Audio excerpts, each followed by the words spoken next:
Hello, everyone, and welcome back to 2A News with Craig DeLuz. I am your host, Craig DeLuz. This is where we talk about firearms policy, firearms in politics, media, culture, you name it. We're going to talk about all things gun, all the gun time. We very much appreciate you tuning in.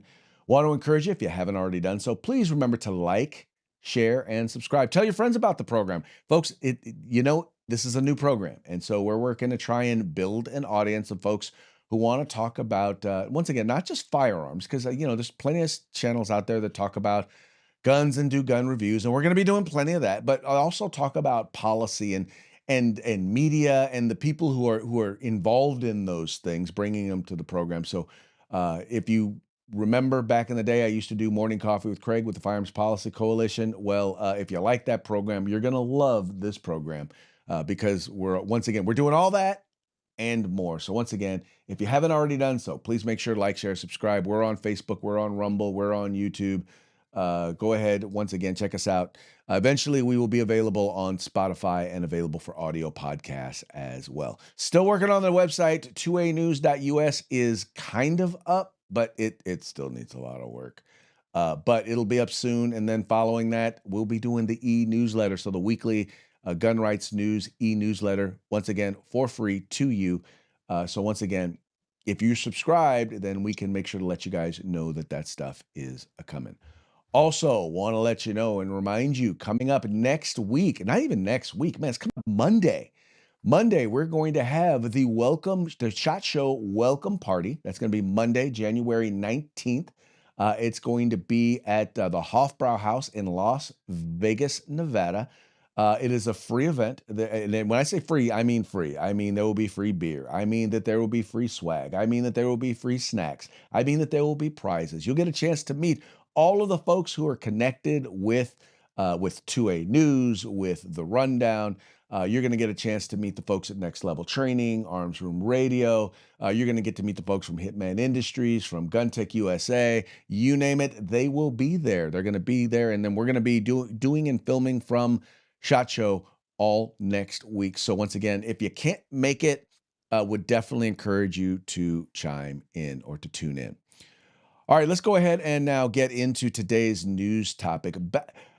Several years back, when I was with the Firearms Policy Coalition, we got involved in a movement that had to do with both free speech and the Second Amendment.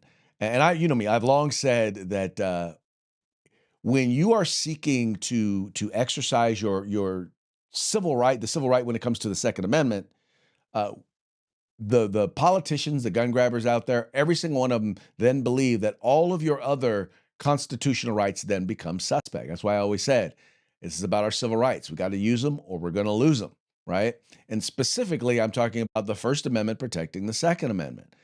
Well, now they're going after our First Amendment rights. In a piece that was written by a good friend, Mr. Tom Knighton, over at Bearing Arms, he's talking about how ghost gun file bans are also First Amendment problems. So we want to have him on the program to talk a little bit about that. But I wanted to share with you some work that we did. Now, this was 7 years ago, and this was a news report here out of Sacramento, California, about, once again, the Firearms Policy Coalition is one of the first national organizations to stand up for the fact that code is, in fact, speech. It's called the Liberator, a 3D plastic gun with blueprints now available online. They're publicly available and people can download them if they wish. The website created by the Firearms Policy Coalition in Sacramento shows step-by-step instructions so anyone can print a plastic gun at home. It's about as simple as the site can be. A federal judge on Tuesday temporarily blocked a government settlement that would have allowed a gun rights group in Texas to post 3D gun blueprints online. But the ruling doesn't stop other groups. And Craig DeLuz says the government has no right to restrict what you can say before you even say it. This case right here is largely about freedom of speech, being able to put information out there, and simply the state does not have the right to infringe on speech. The 3D printed guns have no serial numbers and can't be traced. And with no metal parts, there's nothing to trigger a metal detector. I'm very concerned. I think it is a very dangerous publicity stunt that they're doing that could result in someone getting killed. Critics of the plastic guns worry felons or terrorists will start making them at home. California's Attorney General also fighting back. Javier Becerra announcing today he doesn't want anyone manufacturing what he calls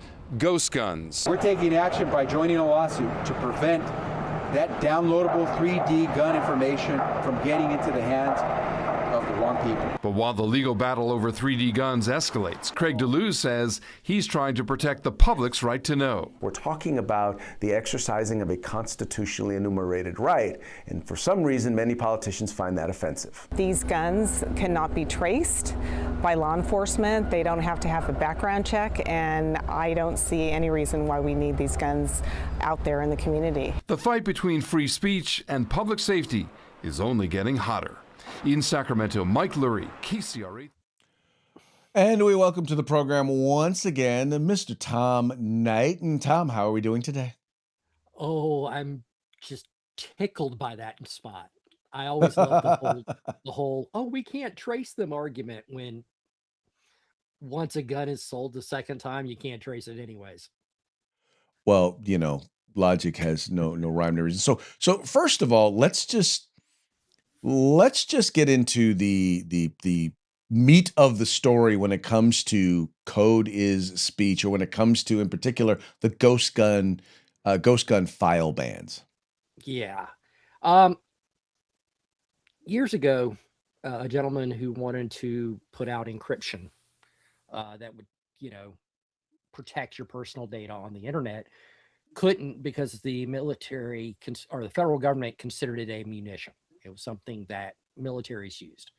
So he put it in a book. And from then on, when he, defended the idea of using encryption, it was, hey, this is free speech. That set the whole idea that code is speech. And while everyone's losing their mind over ghost guns, and I put that in quotation marks because it's a stupid name, but while people are like trying to lose their mind over this, the reality is that this is still speech. Just the file itself is useless without action. If your state bans privately made firearms, okay, so what? The Anarchist Cookbook includes instructions, or originally included instructions to make explosives. That's against federal law to do, but the words on the page were considered free speech. This is no different. The problem is that because this is a gun issue, because these are guns, they don't think any other right matters. That spot had the woman from Brady going, well, I don't see why we need these guns in circulation. You were wearing a shirt that marked out want, need, and circled the word right to keep and bear arms. It is Right. a right. What one person thinks you need and what another person thinks you need are completely different, right? Plenty of people say, you don't need an AR-15. Well, I need an AR-15. Why? Because they make me happy. It's antidepressant therapy, for crying out loud. So of course the need thing doesn't factor into it. But more importantly, if we happen to allow them to get away with banning these files, what is next? What is the next right they will attack in the name of restricting guns, supposedly out of the hands of criminals who, I will note, had no problem getting guns before 3D printers were a thing. They had zero issue. The highest homicide rates we've ever seen all happened before the 3D printer. Yeah, true. So it's insane to think somehow this is the problem. But what would be next? Would it be guides that show you how guns are assembled, things that gunsmiths would need for, say, repairs, but are also schematics that someone with enough know-how could figure out how to make a gun? Or how about training videos that teach people Exactly. how to be more effective in long distance shooting, right? Right. Or to just teach you how to be more successful if you wound up having to be in a gunfight, right? All Yeah. things like that that make you better with your firearm are things that could potentially, that once again, they're free speech, but they Mhm. could potentially be suspect if people deem, well, these are things that will make things more dangerous. Well, I mean, we already have an export ban on training. For example, if I were to get a group of trainers together and we put together a complete course for, semi-auto pistols, revolvers, semi-auto rifles, bolt action rifle, a complete tactical course on how to fight with pretty much every weapon system type available to civilians, put it together and tried to sell it. We could only sell it in the United States without State Department approval, right? Because they already consider this, weapons information. It's not a big leap to sit here and go, oh, well, yeah, you can't do that because bad people might buy this and learn how to be more effective. Oh, And listen, it's not a huge leap at all. It's no, not no, all that's it would their take is reasoning. all it would take is one mass shooter who had the video in Mhm. their house. May never have even opened it. May Well, never have, yes. And may never have opened the file, but they had it, and that would be the justification right mhm. there. Well, and in all fairness to them, one of the things I'll point out is they very well may believe in their mind right now, well, no, I don't think I would go that far. But as soon as somebody suggested it and they're looking for a way to get their name in the news as someone who helped to stop gun violence, yes, Mhm. they would introduce it. Yes, they would Absolutely. push it. E- Not Absolutely. not knowing or caring what the potential downside is. Well, the thing I've noticed is that when you actually push them for where the line is on gun control, where is their line in the sand, the moment that gun control gets to that line, they become pro gun. They, for all intents and purposes, at what point do they stop? The best you're going to get is, well, I don't support gun bans. I don't support a total gun ban. Okay, so anything up to, if one person is allowed to own a gun, you're happy. Is that what you're telling me? This Right. is no different. They'll say, oh, I don't think it would go that far. But it wouldn't immediately jump to that. It would be No. an incremental thing. And it's like, well, we did this thing, we can do this other thing. It's like Mhm. they've done with every other bit of gun control. Mhm. Well, Starting how with do the you National get Firearms Act, and now Mhm. you're trying to ban Mhm. people making their own guns. So let me ask you this, because there are a lot of people out there who they're not interested in doing home builds. They don't care about home builds, and they don't really care about this issue. How do we get them interested in this issue and understand how this affects the broader the broader fight for a right to keep and bear arms? Well, the big thing I think you have to keep in mind is the fact is that incrementally it's starting here. This is where they're going, what they're trying to go after here and now. But it's every time we let them get a little bit of gun control, they immediately go to try to take something else. Right? They never shut down operations. They never go, oh well, we've got universal background checks. We're done, y'all. We're done. We're out. Never happens. We cannot budge on any aspect of this because it's not going to just stop with the gun issue, right? Once they have the idea that they can regulate computer files, what is the next file they're going to try to regulate? What's the next aspect of free speech they're going to try to regulate? It's going there. If you look throughout the world, Europe has a problem with the government's cracking down on memes. They gave up their guns first. Yep. Right? They're showing That- up at people's door and arresting them over deleted tweets on Mhm. X, but they gave up their guns first. Well, think about this though. Think about when you think about just red flag laws. Think about a law where basically Yep. you've committed no crime. Someone you may or may not know can go to a judge without you even being there or knowing that it's taking place, and they can have not just your right to keep and bear arms taken away, but you don't get to, in some cases, like in California, you're not guaranteed to face your accuser. They'll send someone out to search your home, to search your place of business, any place you've got a gun, because they do in California, they issue what's called a gun seizure warrant. Your private property rights, your right to due process, your right against unreasonable search and seizure, all of that goes out the window because guns. Yeah, exactly. Getting back into the free speech thing, it can be as simple as someone saying something that made somebody else uncomfortable. Yes. Which is ironic because you've got a lot of people right now talking about wanting to shoot ICE agents and they're not getting red flagged. Yeah, I don't understand exactly what's going on there. How are you not getting red flagged when you're literally talking about, well, ICE, killing ICE agents or on the running internet? them over with you? Right. On the internet. Right. Specifically and publicly calling for violence. But it could be just as easy as having a political argument with your cousin over Thanksgiving dinner, and they go, he's a danger because he got upset because you didn't like having your right to free speech, trampled on because some words hurt people's feelings. Or simply because you may make the statement that the Second Amendment wasn't necessarily it wasn't written for hunting.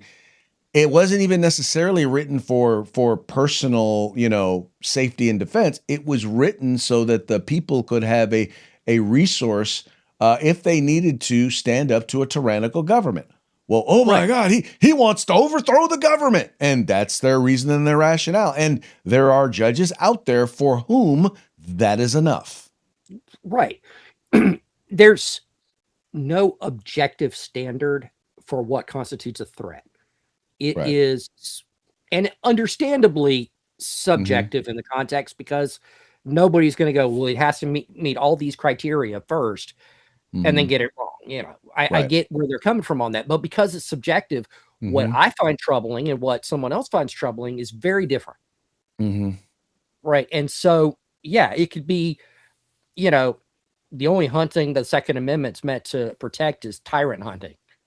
Oh my God, he wants to kill police officers or something. Well, and then you add to it. Now let's start talking about code. Let's be honest. Now that it's out there, it's out there. There is no putting the genie back in the bottle. The only thing that you can do is lock people up if they have the files, or penalize them, however, whatever you're going to do if they actually have the files. But the only people who are going to give them up are going to be the good guys. So who's going to continue to have them? The bad guys. Yeah. And let's be perfectly honest. It's not like they have to transfer them over the internet. So you can't even put out a filter or anything. USB drives are cheap. Yeah. You put it on a USB drive, you hand it over to somebody else for a few $100s. Or just, here you go. You're my friend. Here, have this. It's insane to think you can actually stop this. If the laws to stop producing quote unquote ghost guns haven't stopped it, how's a file ban going to do it? Well, but it's not even, here's the thing, Tom. It's not just about locking up the bad guys. They don't want to well, in their eyes, it's the bad guys, but they're talking about people who believe and advocate for the Second Amendment. They're talking about people like you and me. They're going after us. They want us to not be able to own or possess firearms. They realize they can't get rid of them for everybody. They don't care that they can't get rid of them for the criminals. But if they can keep the gun rights advocates, the people who believe in the Second Amendment, from actually being able to own guns, the real patriots, then they figure that then opens the door for them to be able to do whatever the heck it is they want. Well, something I've noticed, particularly with the anti-gun crowd in general, is that they have a bad habit of creating problems and then spinning it to where they have the solution that has nothing to do with just stopping what they did. For example, they pass gun control, which then emboldens criminals who commit more crime, and then they go, oh, well, we've got more crime because we don't have enough gun control. And they keep doing that. And then they try to, they'll sit here and, destroy the economy and then come in with all these programs specifically, marketed as a way to address poverty, which, really just empowers their base. But it's a history of creating problems, then offering solutions that have nothing to do with how they created the problem. And with the gun issue, the reason they would go after us is because we represent a solution. Right. Our criminals create problems that they can then offer solutions for that really are just ways to spend money and buy votes. Well, and you just hit the nail on the head. Their thing is, well, even they've gotten to the point where, in particular, when it comes to gun control, they'll even admit, like, well, I know this doesn't necessarily solve, but we've got to solve all the problems, but we've got to do something. And my argument has always been, well, my car won't start, so maybe I should rotate the tires, because I have to do something. Right. Do something are two of the most dangerous words in the English language when it comes out of the mouth of a politician. Because, the need to do something is not necessarily rooted in examining the problem and finding a viable solution. It's rooted in we have to be seen to act. There you go. We have to be seen to act. In other words, and by the way, their belief is when they analyze legislation, they don't care about what the actual outcome of the legislation is. They care about the intent of the author. No, you'll hear that. I heard a guy who is now the superintendent of public instruction in California. When he was in the assembly, they were pushing a ban on 80% lowers, although they wanted to ban just pretty much anything.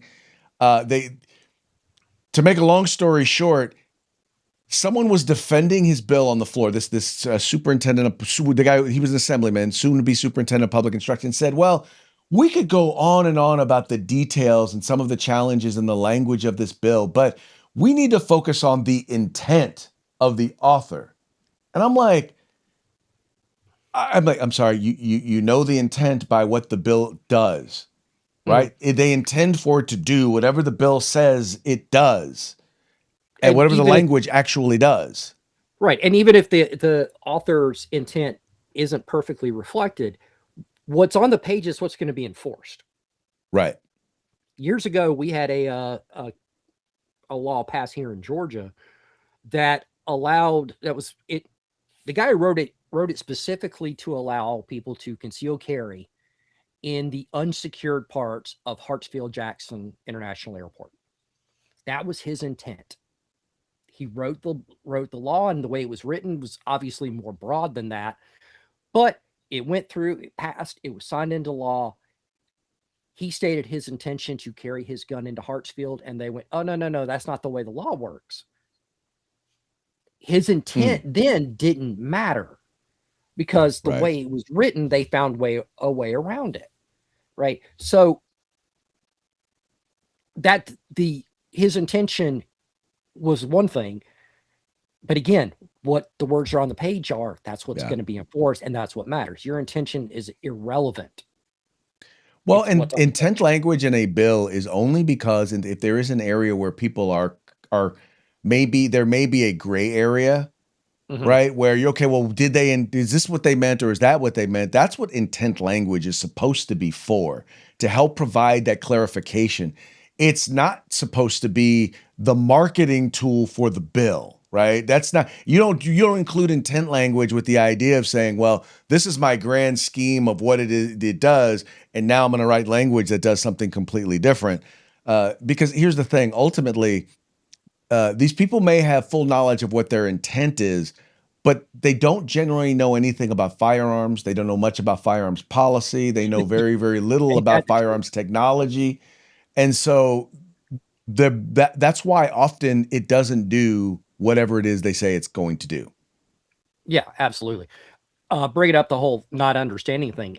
Adam Winkler at UCLA, anti-gun law professor, is the go-to source for a lot of media personalities when they need a take on the Second Amendment. It is usually a bad one. but he made a comment in an op-ed where he talks about, that the Supreme Court completely screwed up everything with the Bruin decision because nothing would meet the standards unless it was written in the days of the musket. Muskets were the only type of firearm on the Revolutionary battlefield. We had rifles.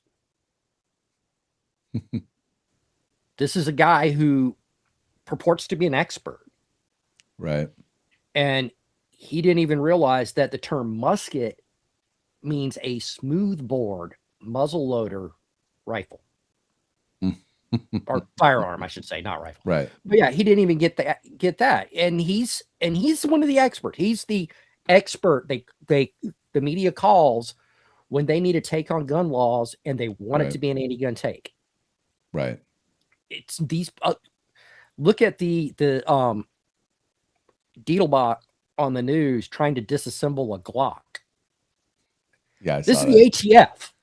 Right. This is the ATF. And I can't remember if it was Deedlebach or one of his people, but this was the experts, and they couldn't take apart a Glock. Well, the big qualification for the quote unquote firearms expert at one point in the California Department of Justice Bureau of Firearms was that they took a Glock armor class. And I don't think that's the perfect standard, but it's better. You at least know how to take one apart. I don't know. We're going to be at SHOT next week, and I'm going to be hanging around a bunch of experts, and I'm willing to bet that if I said, "Well, hey, I'm an expert because I took a Glock armor class," they're going to laugh at you. Yeah, they're going to exactly. That's my point. It's like I work in here. Here we are. We work in the industry, right? And if someone's like, "You're a gun expert, right?" No. I tell them all the time. I'm really not. I will tell you. So the funny story. One of my favorite, and I like the grunt style T-shirts, and one of my favorite is it says, "I fear no evil, for I am the baddest MFer in the valley." Right. Right. And I realized I can't wear that to SHOT because we'll be hanging out at Circle Bar or whatnot, and I'm like, I'm not even the baddest MFer standing next to this slot machine, right? Let alone in the valley. Well, when you consider that SHOT Show has, so many former special operators that work with these firearm industries or are trainers or influencers now or whatever. Man, I'm not even going to be this. Wouldn't even guess that I'm the baddest MFer on my floor at the hotel. Exactly. At a small hotel. It's Well, that's the one thing I like about SHOT is, and I always tell folks, look, I don't care what area or arena or industry you're in. If you have a chance to hang out with people who are considered like at the top of that industry, hang out with them, listen to them, learn. And that's what I get every time I go to SHOT, and I get different stories and talking to operators, talking to firearms manufacturers, talking to trainers. It's just that's what I enjoy the most out of going to SHOT. Well, it's like somebody once said, if you find yourself always the smartest guy in the room, find another room. There you go. Find another room. By the way, I needed to ask you real quick. So I'm noticing, I believe that's Blanton's behind you, and then I see the red breast. What's the bottle in the middle? Calumet 16. Calumet 16. Yeah. Very nice. Very nice. I teach 15th century longsword. Okay. I am the nerdiest martial arts instructor you'll ever meet. 15th century longsword. Okay. My students last year kicked in and bought me that bottle. Wow. And so when one of them advances, we use a belt system like Eastern martial arts do. But every time one of my students advances a belt, I have a drink of it.